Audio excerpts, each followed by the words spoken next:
साल था 1911। दिल्ली चमक रही थी। ब्रिटिश सम्राट जॉर्ज पंचम के राज्याभिषेक का दरबार सजा था।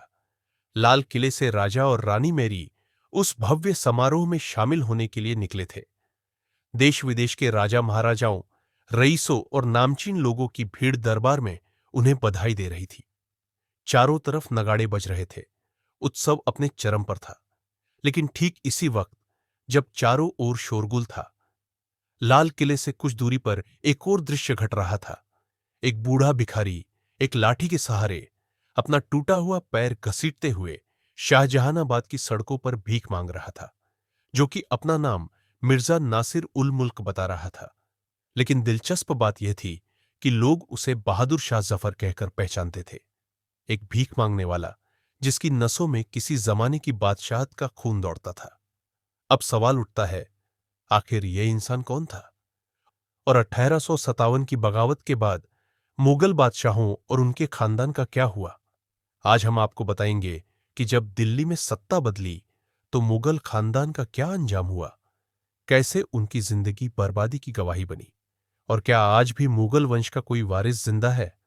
तो बने रहिए अंत तक, क्योंकि ये कहानी सिर्फ इतिहास नहीं, एक हकीकत है जिसे जानना जरूरी है।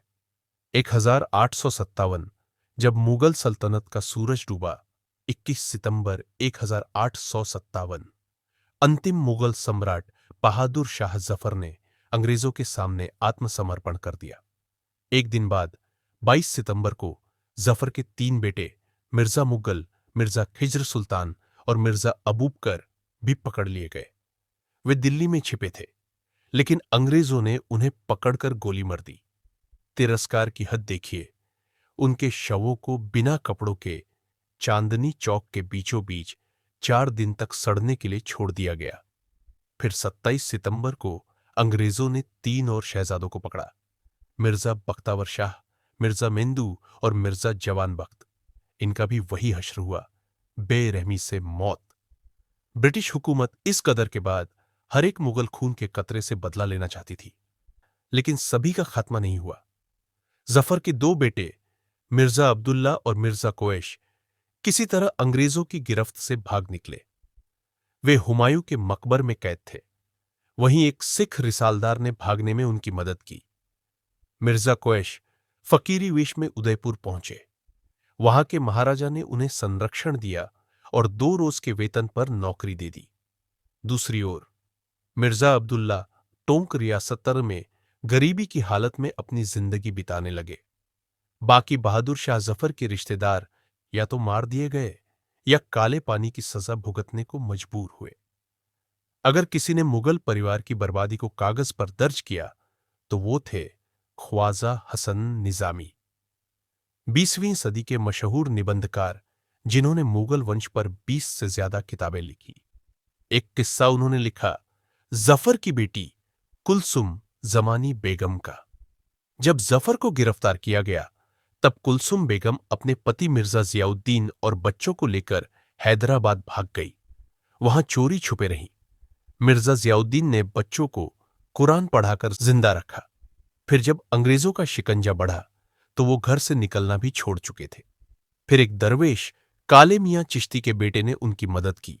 हज यात्रा के लिए कुछ पैसे दिए। लौटने पर ब्रिटिश सरकार ने उन्हें बख्श दिया और 10 रुपये महीने की मामूली पेंशन दे दी। हसन निजामी की एक और किताब है बेगमा के आंसू। इसमें एक पोती का जिक्र है, सुल्तान बानो, जो मिर्जा कोएश की बेटी थी। उन्हें भी 5 महीने की पेंशन मिलती थी, जिससे मुश्किल से गुजारा हो पाता। अब लौटते हैं उस भिखारी की तरफ जिसे शुरू में जिक्र किया था। वो कोई और नहीं, मिर्जा नासिर उल मुल्कफ थे, बहादुर शाह जफर के पोते, जो कि गदर के बाद अपनी बहन के साथ एक व्यापारी के यहां नौकरी करने लगे। फिर जब पेंशन मिलने लगी तो काम छोड़ दिया, लेकिन वो पेंशन ज्यादा दिन नहीं चली। गरीबी और बीमारी ने उन्हें सड़कों पर लाकर खड़ा कर दिया। उनका पैर खराब हो गया और लोग उन्हें भीख देने लगे, क्योंकि लोग जानते थे वो एक बादशाह का खून था। इसी तरह बहादुर शाह जफर की बेटी कुरेशिया बेगम का बेटा भी सड़कों पर भीख मांगता देखा गया, और जफर के पोते मिर्जा कमर सुल्तान बहादुर। उनकी कहानी दिल तोड़ देती है। उनके अंदर अभी भी मुगलिया शान बाकी थी। वो दिन में भीख नहीं मांगते थे, रात को निकलते थे ताकि कोई पहचान न सके, लेकिन लोग सलाम करते, झुकते थे, क्योंकि नाम था मुगल। पर वो सलामी अब उनके लिए अपमान थी।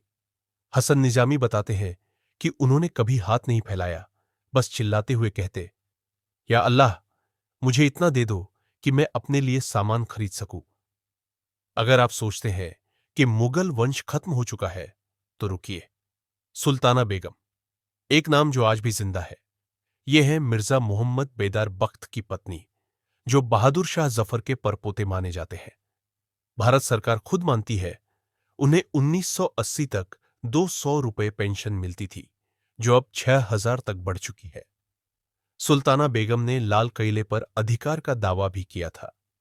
वो आज कोलकाता की एक झुग्गी में रहती है, उम्र लगभग 70 साल, और कभी चूड़ियां बनाने की फैक्ट्री तो कभी चाय की दुकान पर मजदूरी कर चुकी है। कभी जो सल्तनत आज के भारत, पाकिस्तान, बांग्लादेश और अफगानिस्तान पर राज करती थी, आज उसी खानदान के वंशज सड़कों पर भीख मांगने को मजबूर है। 1857 के बाद मुगल सिर्फ इतिहास बनकर नहीं रह गए, वो एक ऐसी चेतावनी बन गए जो बताती है कि शक्ति, शान और शौकत किसी के साथ सदा नहीं रहती। अगर आपको यह कहानी सच्ची लगी तो शेयर कीजिए, क्योंकि अपना इतिहास जानना हमारे लिए बहुत जरूरी है।